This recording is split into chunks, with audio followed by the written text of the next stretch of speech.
어떤 사람이 와서 이스라엘 사람들이 압살롬을 따르기 시작했습니다 라고 다윗에게 소식을 전해 주었습니다.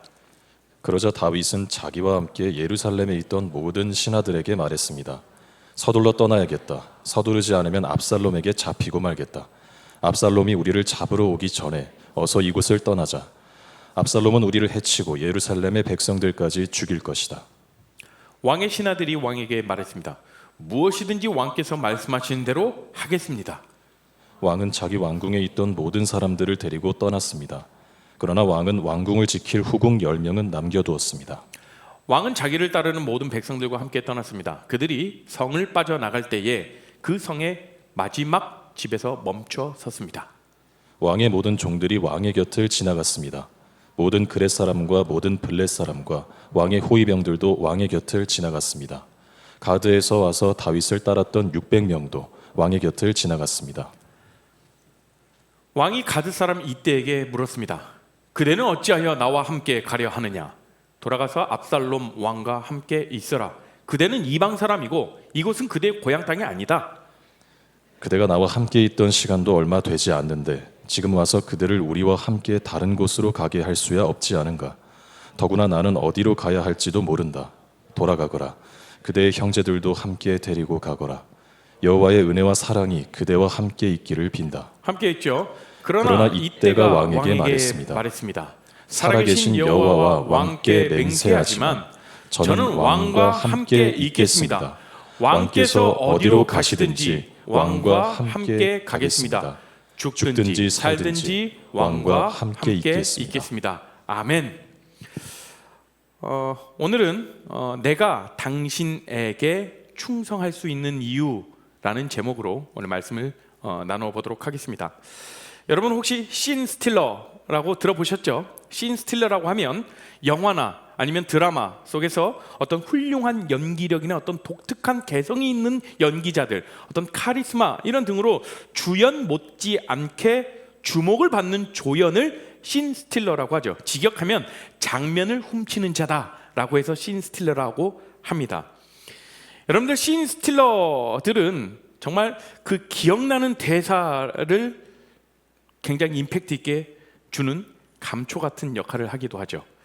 여러분, 제가 한번 영화나 드라마의 대사를 한번 말해볼 테니까 여러분들이 한번 맞춰보십시오. 우린 깐부잖아. 뭔지 알겠죠? 이건 조금 그런데 묻고 더블로 아시죠? 무엇이 중헌디? 이런 이야기만 들어도, 이런 대사만 들어도 그 영화의 제목이 무엇인지, 그 드라마의 제목이 무엇인지, 그 작품이 어떤 작품인지 알만한 조연들의 그런 주옥 같은 그런 대사들, 그렇죠? 이런 신 스틸러.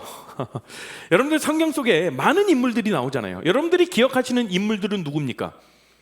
아브라함, 노아, 다윗, 솔로몬, 사도 바울, 모세, 이러한 굵직굵직한 사람들이죠. 그러나 성경 속에서도 지금 우리가 봤던 영화나 드라마에서 나오는 신 스틸러와 같은 사람들이 있다라는 겁니다.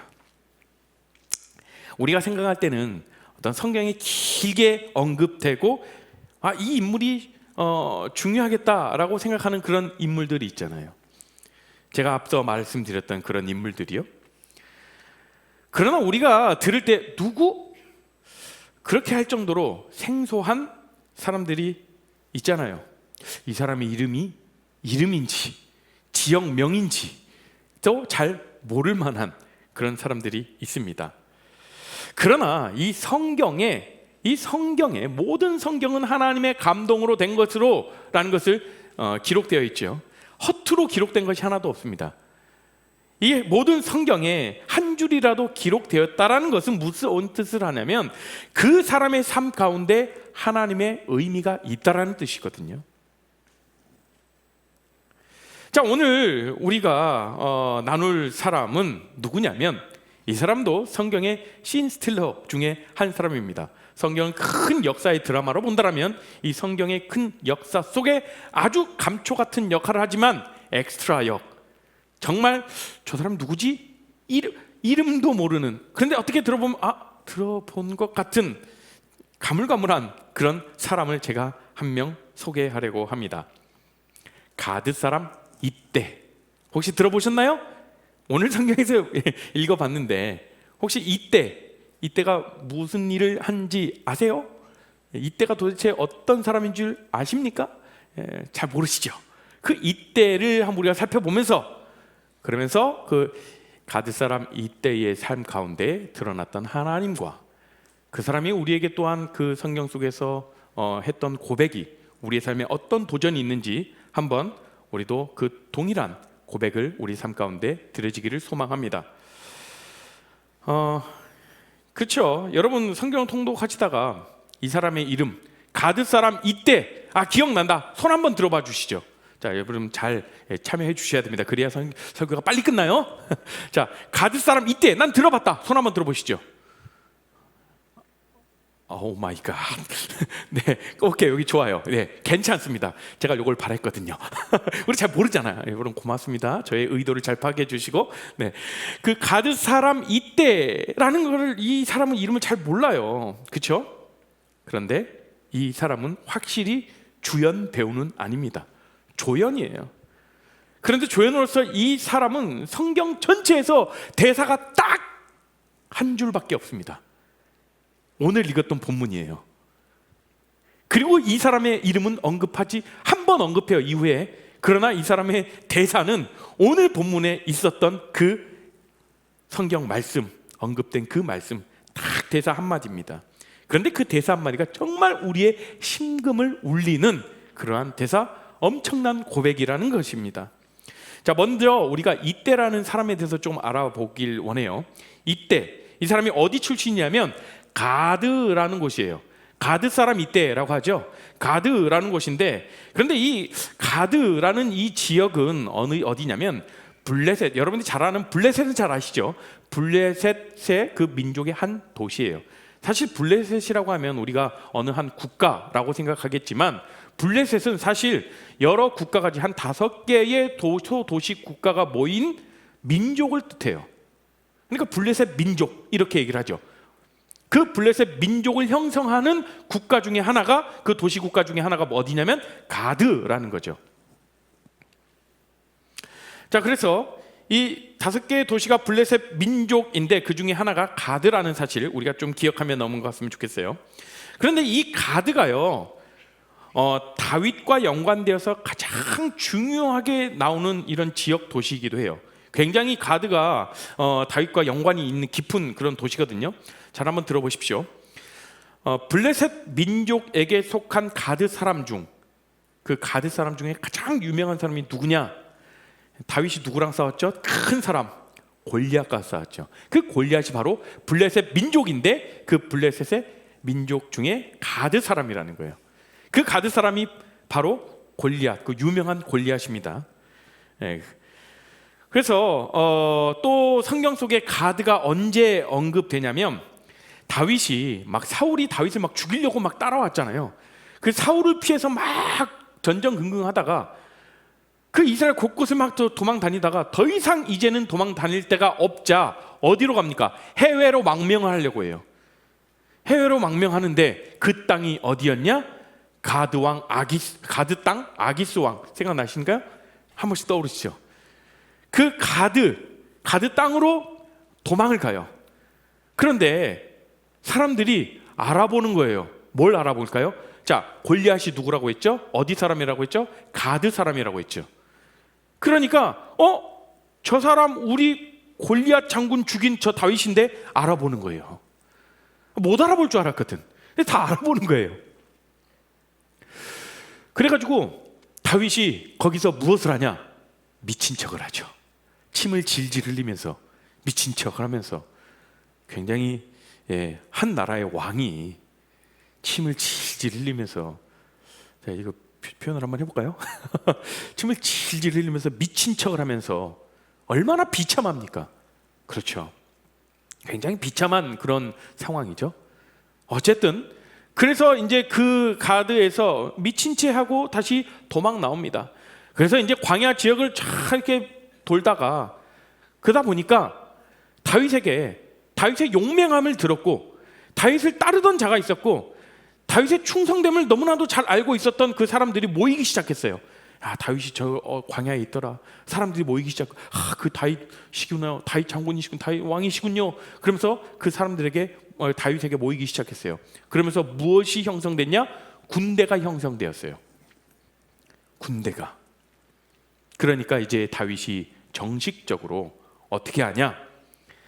가드왕 아기스에게서 도망 나왔다가 나중에는 이 다윗에게 있어서 이제 군사력이 생기고 다윗에게 어느 정도 힘이 생기니까 어떻게 하냐면 그 군대를 이끌고 한마디로 용병대를 끌고 다시 가드로 망명을 요청해요. 망명을 요청합니다. 그래서 가드와 그 가드왕 아기스의 신하로 들어가게 돼요. 한 나라의 왕이었는데 유대의 왕이었잖아요. 엄청난 기력을 보였던, 사실 다윗은요 싸워서 진 적이 한 번도 없어요. 전투력이 어마어마한 사람이에요.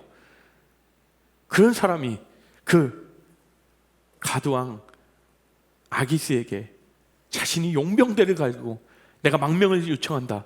얼마나 비참했겠습니까? 그렇게 신하의 삶을 살아가다가 그렇게 있다가 어느 순간 사울이 죽게 되죠. 누구에 의해서? 블레셋 민족에 의해서 죽게 됩니다. 그리고 나서 이제 다윗이 다시 자신의 고국으로 돌아가요. 이스라엘로 돌아갑니다. 그래서 왕이 되죠. 그러면 그때 다윗이 해야 할 일이 무엇입니까? 블레셋 민족이 사울 왕을 죽였잖아요. 그러니까 다시 다윗은 무엇을 하냐면 그 이스라엘을 식민지로 삼고 있는 그 블레셋과 전쟁을 해야 돼요. 네. 전쟁을 합니다. 전쟁을 해서 큰 승리를 얻어요. 큰 승리를 얻어요. 다윗이 블레셋과 전쟁을 해서. 제가 말씀드렸죠? 다윗은 전쟁에서 진 적이 없는 사람입니다. 자, 블레셋이 그렇게 다윗이 블레셋을 이기고 난 후부터는 성경에서는 어떻게 하냐면 이 블레셋은 이스라엘 역사에서 그렇게 중요하게 등장하지 않아요. 그 전까지는 이스라엘을 굉장히 괴롭혔던 그런 자들이었다면 이제는 오히려 블레셋이 이스라엘의 눈치를 보는 자들이 돼요. 완전히 전세가 역전이 되죠. 그 뒤로 블레셋이 어떤 식으로 등장하냐면 다윗의 군대 중에 오늘 본문에 읽었던 것처럼 그렛 사람들과 블렛 사람들의 군대라는 것이 나오거든요. 그때 얘기하는 블렛 사람들의 군대가 블레셋의 용병들을 뜻해요. 마치 다윗이 자신의 용병들을 데리고 그 가드 왕 아기스에게 가서 망명을 요청하고 신하가 된 것처럼 이제 전세가 역전돼서 그 블레셋 사람들이 용병을 이룬 그 용병대가 다윗 수하에 들어오게 된 거예요. 그렛 사람은 이제 크레타 섬 사람들이라는 것이고요. 한마디로 외국인 용병대들이 다윗 휘하에 있었다라는 것이죠. 그러니까 블레셋 사람들이 다윗 휘하의 용병대로 들어왔다라는 이야기가 되는 것이죠. 그리고 그 용병대의 대장 다윗 밑에 있는 다윗 지휘 아래에 있는 블레셋 용병대 대장이 누구냐면 오늘 얘기할 가드 사람 이때라는 사람이에요. 자, 이 사람이 오늘 본문 사무엘하 15장에 딱 한 번 등장해요. 이후에 이제 한 번 더 등장하는데 다윗의 아들 이 압살롬이요. 다윗의 아들 압살롬이 이제 어떤 것을 했냐면 반란을 일으킵니다. 쿠데타를 일으켜요. 그래서 다윗이 그 자신의 아들이 쿠데타를 일으키니까 전면전을 하지 않고 도망을 가요. 싸우지 않아요. 싸우면 이겨요, 사실은.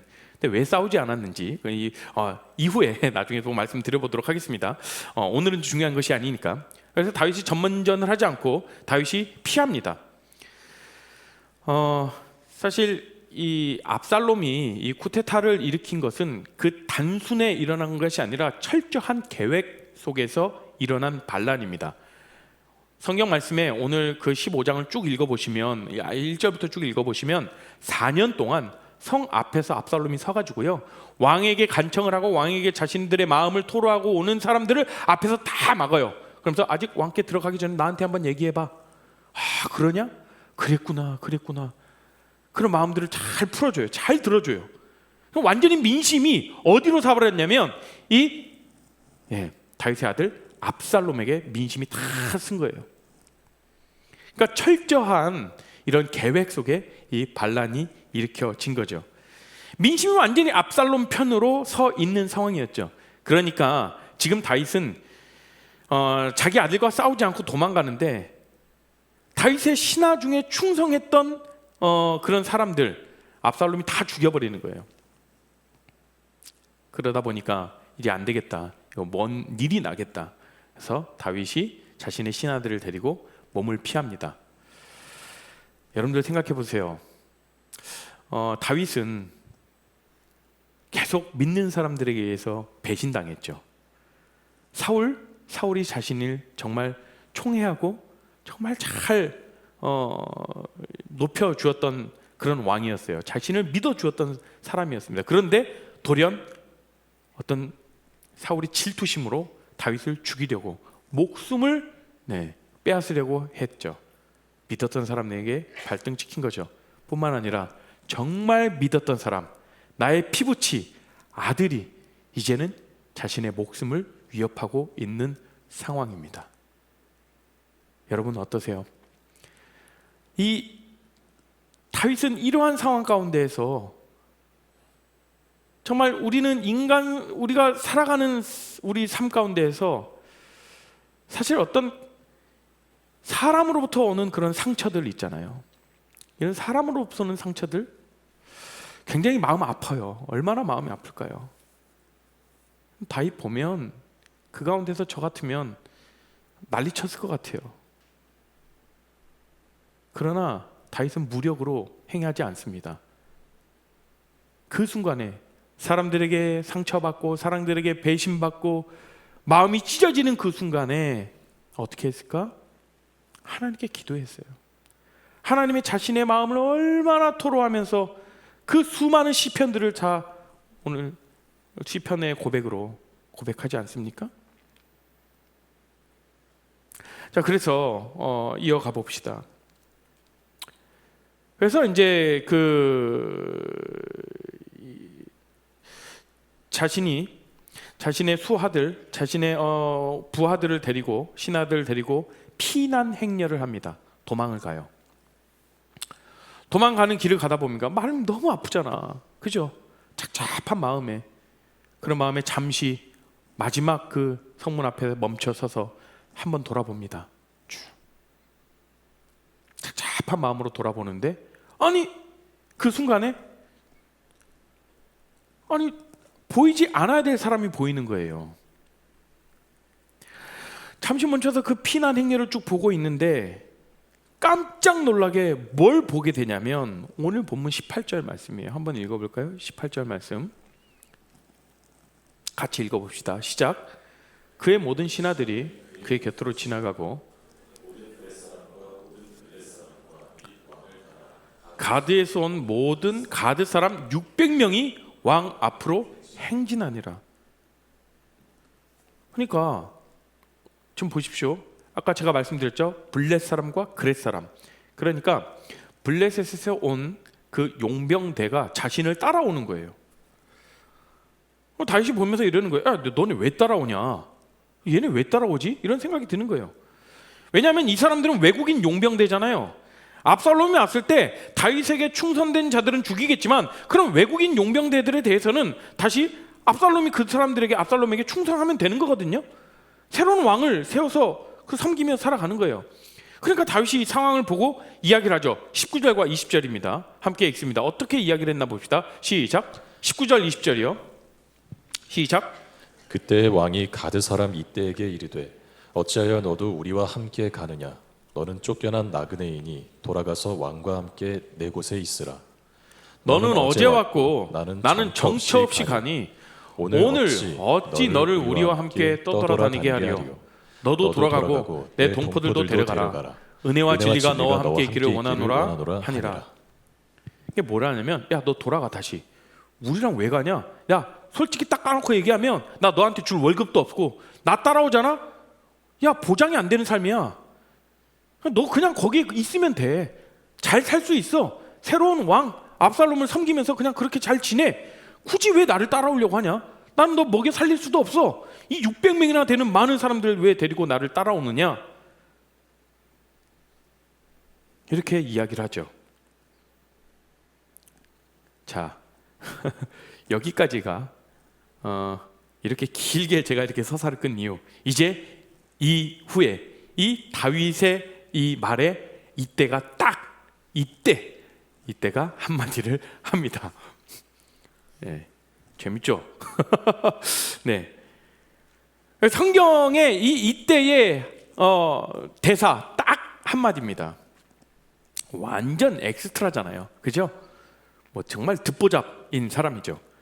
그런데 성경이 기록하는 이때의 한마디, 이때가 딱 한마디를 하죠. 21절 말씀입니다. 같이 읽어볼까요? 시작. 왕께 대답하여 이르되 여호와의 살아계심과 내 주 왕의 살아계심으로 맹세하옵나니 진실로 내 주 왕께서 어느 곳에 계시든지 사나 죽으나 종도 그곳에 있겠나이다 하니. 여러분들, 피난 행렬 생각해 보세요. 얼마나 비참하고 씁쓸합니까? 성경은요, 이 비참한 행렬 가운데 이 한 사람을 보여줘요. 이 한 사람의 고백을 보여줘요. 이때라는 이 한 사람. 이때를 통해서 제가 오늘 나누고 싶은 말씀은 무엇이냐면 충성이라는 한 단어입니다. 성경에서 보통 우리가 믿음을 많이 이야기하죠. 믿음. 기독교인에게 있어서 정말 최고의, 정말 중요한 가치고 최고의 가치로 여겨지는 것이 바로 믿음이지 않습니까, 여러분? 믿음. 그런데 많은 분들이 이 믿음에 대해서 오해하는 부분들이 좀 있는 것 같아요. 믿음이다라고 하는 단어를 어떻게 이해하냐면 마치 어떤 사건이 있는데 이게 진실이다, 이게 사실이다라고 믿는 것을 믿음이라고 얘기를 한단 말이에요. 그걸 믿음이라고 하죠. 그런데 성경에서 이 믿음이라고 하는 것을 보면 헬라어로는 피스티스라는 단어를 사용하고 있는데요, 이 단어는 우리가 생각하고 있는 그러한 어떤 사실을, 있는 사실을, 어떤 사건을 진실이다, 사실이다라고 믿는 믿음이다라고 그 정도로 해석하지 않고 더 나아가서 어떤 해석을 하냐면 이 단어는 성경 다른 곳에서는 충성이라고도 번역을 합니다. 또 다른 부분에서는 어떻게 해석을 하냐? 신실함이라고도 해석을 해요. 그러니까 이 피스티스라는 단어는, 이 믿음이라는 단어는 충성됨과 신실함을 뜻하는 단어인 것이죠.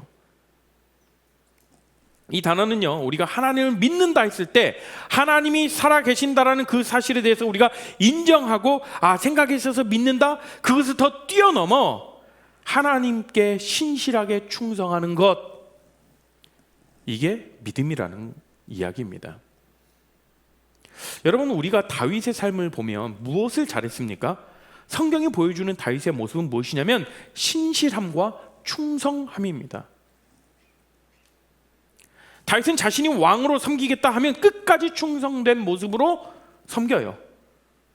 사실 사울과 다윗이 싸우면 누가 이긴다고? 다윗이 싸워서 진 적이 없다고요. 네, 100% 이겨요, 다윗이. 그런데도 다윗은 사울과 싸우지 않죠. 왜냐? 하나님이 세우신 하나님의 왕이기 때문에, 자신이 충성하기로 한 왕이기 때문에 실제로 죽일 기회가 몇 번 있었음에도 불구하고 죽이지 않습니다.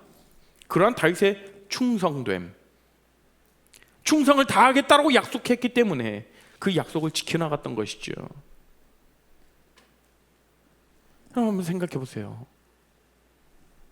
다윗의 수하에 있던 이 오늘의 신스틸러 가드 사람 이때가 이러한 다윗의 모습을 보고 다윗을 따랐다라는 거죠. 다윗의 충성됨, 다윗의 신실함. 비록 자신은 용병으로 왔지만 그 다윗의 휘하에 있으면서 다윗의 그러한 모습들을 보고 본받은 거예요. 사실 다 내어버리고 그 다윗을 따라가는 삶 쉽지 않습니다. 어지간해서 따라가기 힘들죠. 대단한 충성심이에요. 자신의 앞날이 보장받지 못합니다. 앞날을 보장받지 못하고 정말 굶어 죽을 수도 있고 다 몰살돼 버릴 수가 있어요. 자기 혼자만이 아니라 자기의 밑에 있는 600명의 그 용병들을 다 데리고 와서 사제 몰아넣는 꼴이거든요. 그런데 그렇게 충성을 다하면서 왕이 가는 곳에 내가 가겠다. 그리고 고백하잖아요.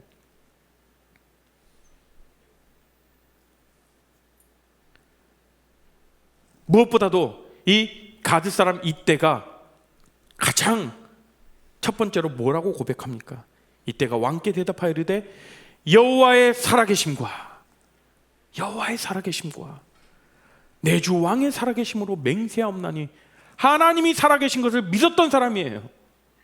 이 이방 사람이 어떻게 하나님이 살아계심을 믿었겠습니까? 다윗의 휘하에 있으면서 다윗이 늘 언제나 고백했던, 자신의 삶에 정말 어려운 상황 가운데 목숨이 위협받는 상황 가운데서도 고백했던 하나님의 살아계심, 그것을 자신의 삶으로 드러냈거든요. 그 모습을 보고 이 가드 사람 이때가 이렇게 고백할 수 있었던 것이죠.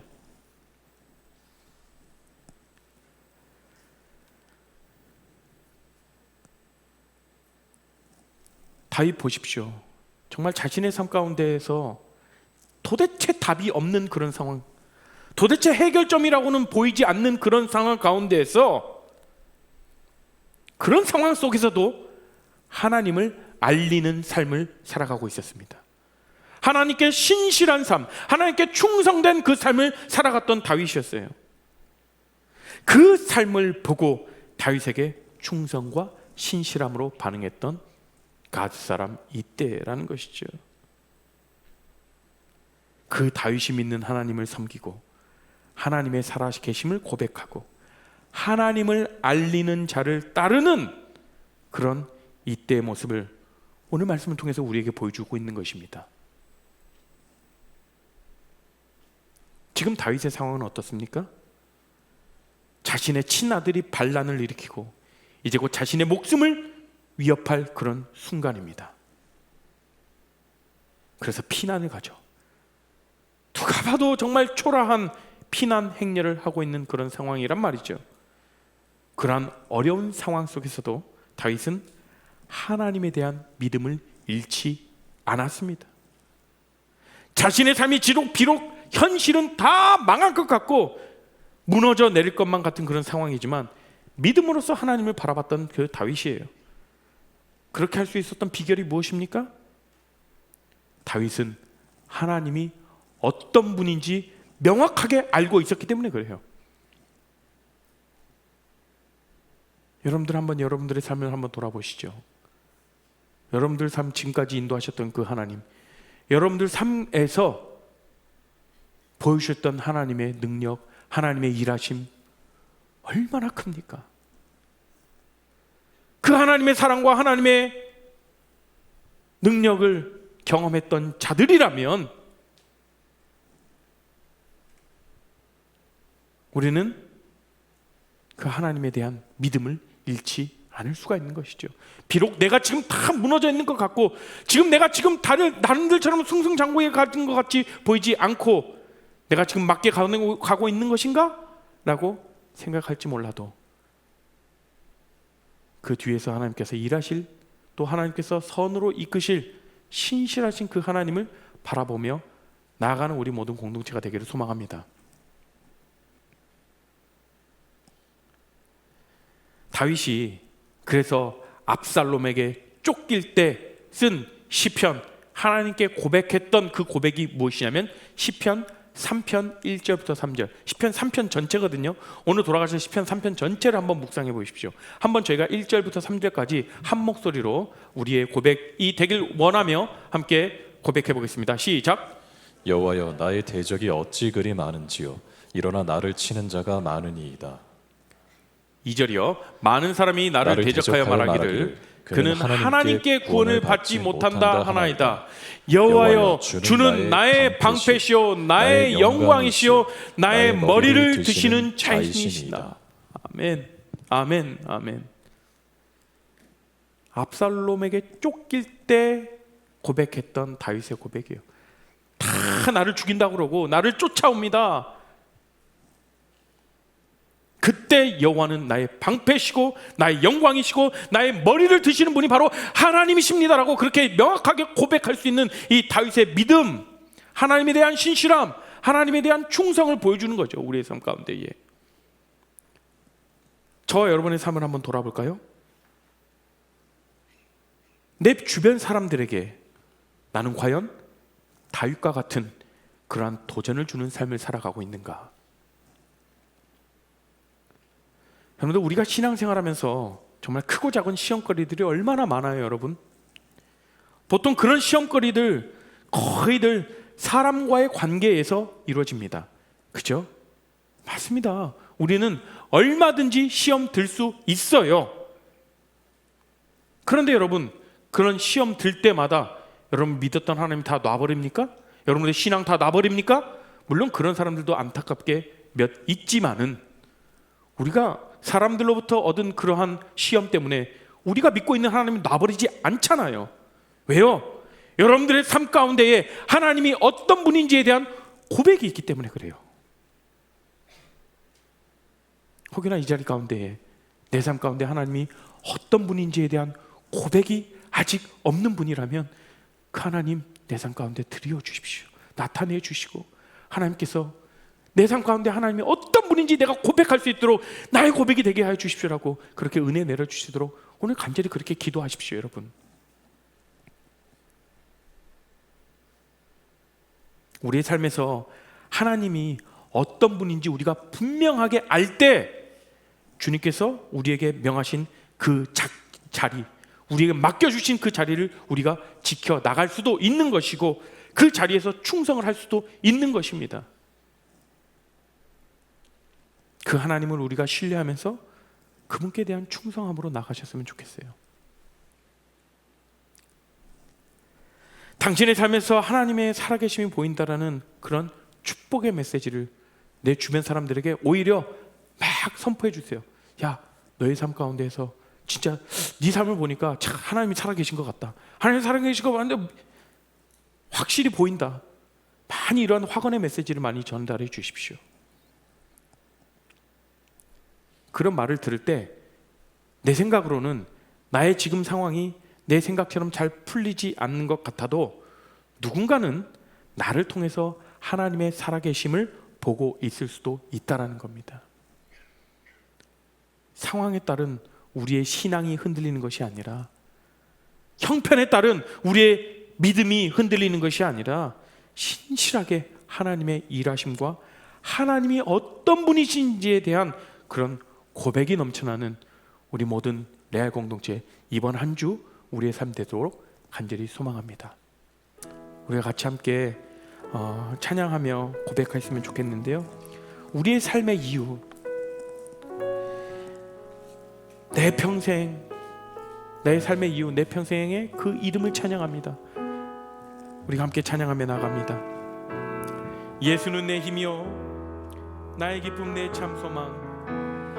예수는 내 힘이요 나의 기쁨 내 참 소망. 그 이름에 생명이 내 삶의 이유라. 다시 한번 찬양합니다. 예수는 내 힘이요 예수는 내 힘이 나의 기쁨 내 참 소망. 나의 기쁨 내 참 소망. 예수의 이름이 내가 살아가는 이유입니다. 이름의 생명이 내 삶의 이유라. 오직 주님만 따라가겠습니다.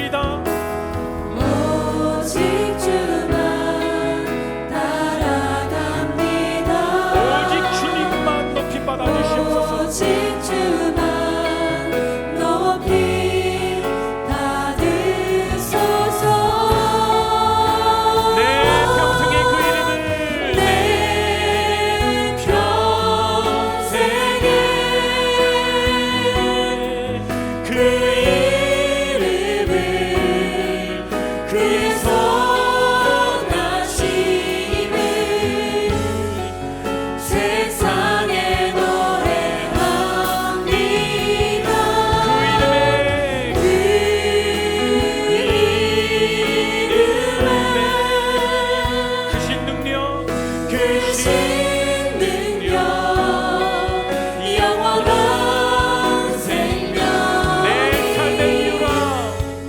내 삶의 이유라 우리가 이 시간 가운데 자리에서 일어나 찬양합니다. 내 평생에 내 평생에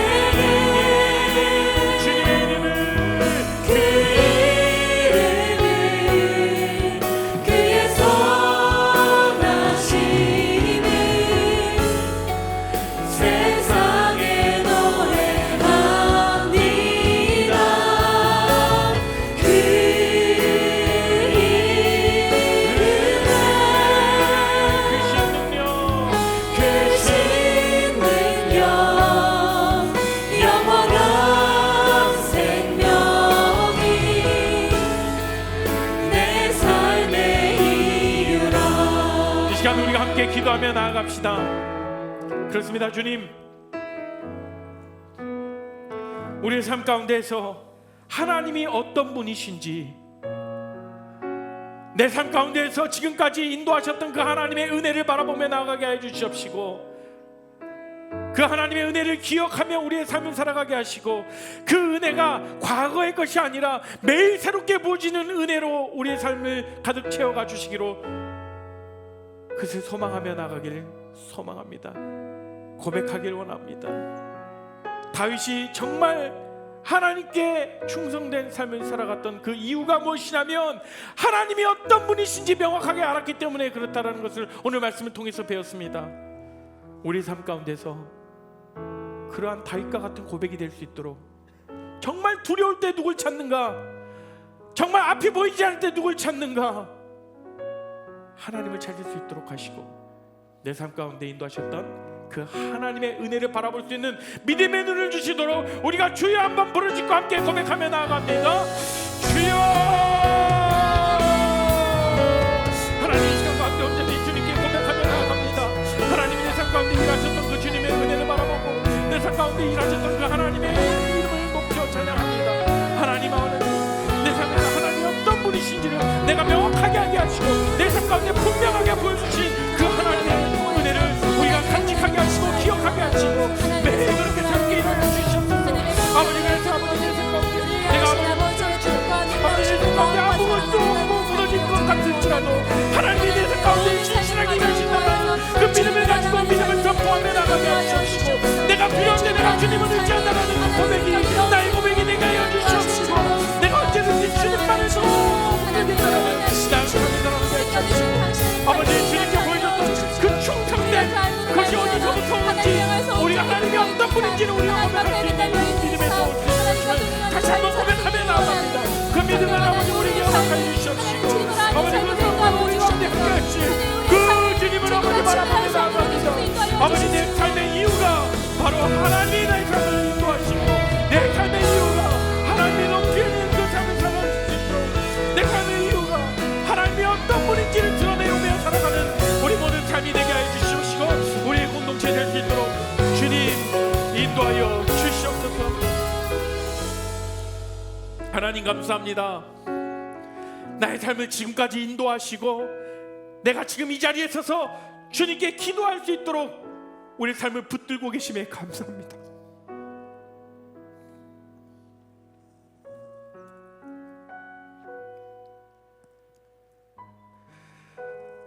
하나님께서 우리의 삶을 너무나도 잘 아시고 우리의 연약함을 너무 잘 아시고 우리의 아픔을 너무 잘 알고 계시는 그 주님께서 우리의 삶을 보듬어 주시고 감싸 주시고 싸매 주시고 우리의 삶 가운데 늘 언제나 함께 하시는 그 하나님, 내 삶을 지키시고 보호하시고 인도하시는 그 하나님을 우리가 고백하는 우리 귀한 청년들 될 수 있도록 주님 인도하시고, 그 하나님으로 인하여서 이 삶을 살아갈 수 있는, 하나님의 사랑으로 인하여서 이 삶을 살아갈 수 있는 우리 모든 귀한 청년들 될 수 있도록 주님 인도하여 주시옵소서.